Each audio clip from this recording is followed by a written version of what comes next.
Let's start with the mayor. Today, he named his transition team, as I said, Lena Khan, this is number 8, please, was named head of the transition. She's pretty progressive. She's like a Sanders Democrat and big on antitrust.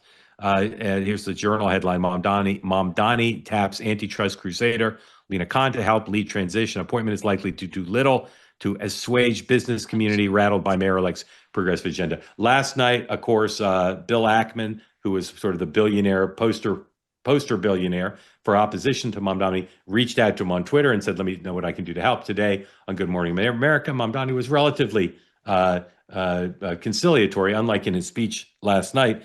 Here's a video. It's pretty long, but I think it's worth watching, of him talking about the transition. It's a little bit of a Schoolhouse Rockish. Number 7, please. Good morning, New York City, and thank you. Last night we made history, and today we begin the work of making a new administration. Welcome to the transition. This is the period over the next few months where we build a city hall that delivers on the promises of our campaign, to make New York City affordable and to make government accountable to the people it serves. As we prepare to govern, we'll start announcing the leaders who will help implement our agenda. People like deputy mayors who oversee entire areas of government, and the commissioners who carry out the critical work of city agencies. These appointments will be driven by excellence, integrity, and a hunger to solve old problems with new solutions. Talking to organizers on the front lines of the fight to improve our city, government veterans with proven track records, policy experts from around the country and the world, and working people who know better than anyone what our neighborhoods deserve. And this will be a period, like the campaign we ran and the city hall to come, defined by transparency, because New Yorkers deserve a government they can trust. On January 1st, I will be your mayor. New Year's Day and a new era for this city. Oh, and one more thing. Remember how I told you a few months ago to stop sending us money? You can start again. This transition requires staff, research, and an infrastructure that can meet this moment. And it will be made possible by the people who built and believe in this movement. So I hope you'll make a donation at transition2025.com. Now let's get to work. Man, this could be the most well-funded transition since Trump's. Kristen, does he come across as trustworthy to you? No, not at all. He comes across like, I don't know, not very trustworthy. And I think he's going to have he's going to run into similar, when Obama was elected president, everyone thought he was similar vibes, right? This future of the Democrat Party, trendy, talking with the youths. It was hard when he would bump up against things because governing is a lot more difficult than making a YouTube video. And I think that we're going to see that here. I don't think anyone has ever really talked outside of New York, like who cares about the New York mayor transition, right? But we're talking about it now because this guy obviously, ran an awesome campaign, has a really, the lesson from that race to me again is that he really has his finger on the pulse of what people are worried about. It's the cost of living and it's those kitchen table issues. I think some of the things he wants to do, it'll be very interesting to see if he can actually get them done. I think right now he's going to, similar to other pop star-esque politicians, is going to bump up against reality. And I'm curious to see how that will go for him. Yeah. I've made it my mission now, and I've actually been for a while. I want everybody to get along about this guy. So Kristen scoffs at the notion that he's trustworthy. And yet I know many people who think he is, who I respect the judgment of as much as I respect Kristen. Do you think he's trustworthy? Yeah, his night shift video really moved me in a way. Yeah. I don't think I had ever been emotional about Mamdani. I'm in the very much definitely can't be Cuomo camp, need Dems that have energy, but like centrist Dems, so like what the heck is a free bus? But man, oh man, I realize there's been such a loss of like positivity from politics. Where I'm tearing up watching him talk to cabbies and like night shift nurses. Yeah. So, but we're right here on campaigning is very different from governing, and so maybe a lot of these videos start to feel shticky after a while. I think Lena Khan is a great ad. Look, you say that you want to hit at costs. Well, you get the person who's the top antitrust enforcement person in the nation. So, let's see who he adds. A lot of what he's been hit on is lack of experience, and now he's plugging in people who have the top experience in the nation. So we'll see where they kind of have to to hedge him, right? Like you have to staff a principal. You have to give them expectations. Yeah. I love what both of you said. I want to go back to this issue of trust.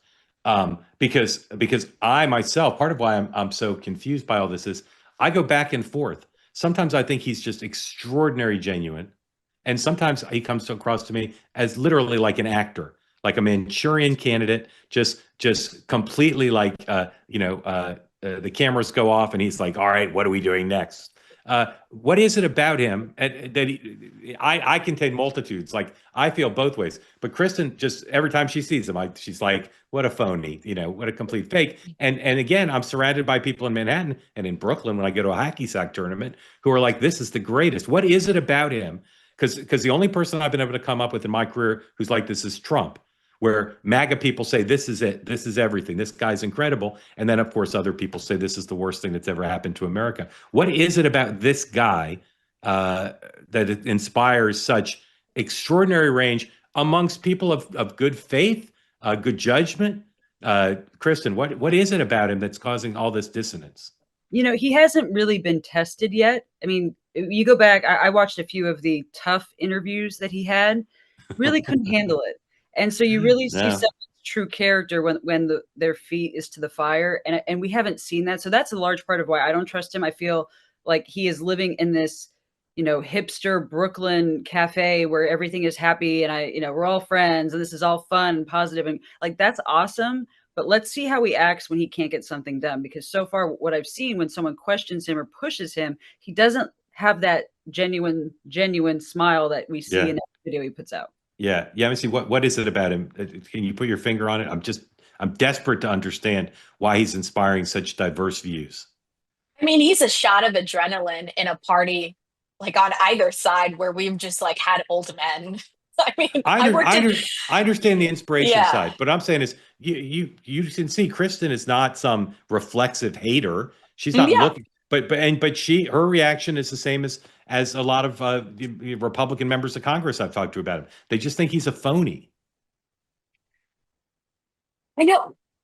I think to be someone who really is, everybody talks about, I'm for the people, I'd like the people support. I think Mamdani's the first person where you watch and you're like, oh, wow, the people really did this. For him to topple someone like Cuomo, it just makes you wonder, one, who is this guy? Because he really came out of nowhere. And then second, who does he think he is? I mean, because when he first started running, I know as Democrats, we were like, yeah, we don't like Andrew Cuomo, but like, who do you think you are? You don't challenge Andrew Cuomo when he's backed by Michael Bloomberg's money and he's been endorsed by Hillary Clinton. That's even trifecta. And so sometimes I just look at him, I'm like, my God, he had the audacity. And then other times I'm like, my God, finally, someone had the audacity. So it's just, it's a swirl of emotions. The good folks at Cozy Earth are having a crazy, wacky, stupendous Black Friday sale right now. You can save 40% off your order using the promo code MARK if you go to cozyearth.com. That includes everything, the bedding, the towels, the blankets, including the signature bubble cuddle blanket, as well as the pants, the shirts, everything. 40% off. It seems almost impossible, but right now you can use the code TWOWAY to get additional savings from what's already available on the site. 40% off to wrap the ones you love in luxury with Cozy Earth. It's an incredible offer. Right now, go do it. Towels were recommended to me yesterday, so of course I went right on and ordered myself some towels to join the pants and the bedding right here. The bedding, it really no risk. You can return it within 100 days, and it comes with a 10-year warranty. And it is the best bedding you'll ever buy. And again, with the 40% off discount, I'm not saying it's free, but it's an extraordinary opportunity. Again, cozyearth.com, promo code TWOWAY for an extraordinary 40% off your entire order. They say that something that's easy is like a walk in the park. Well, easier than a walk in the park, hit the subscribe button, be part of the Two-Way community, never miss an episode, be part of our conversations. Thank you for your service to America. And don't forget, you can now listen to the morning meeting and Two-Way tonight on Apple, Spotify, or wherever you get your podcasts.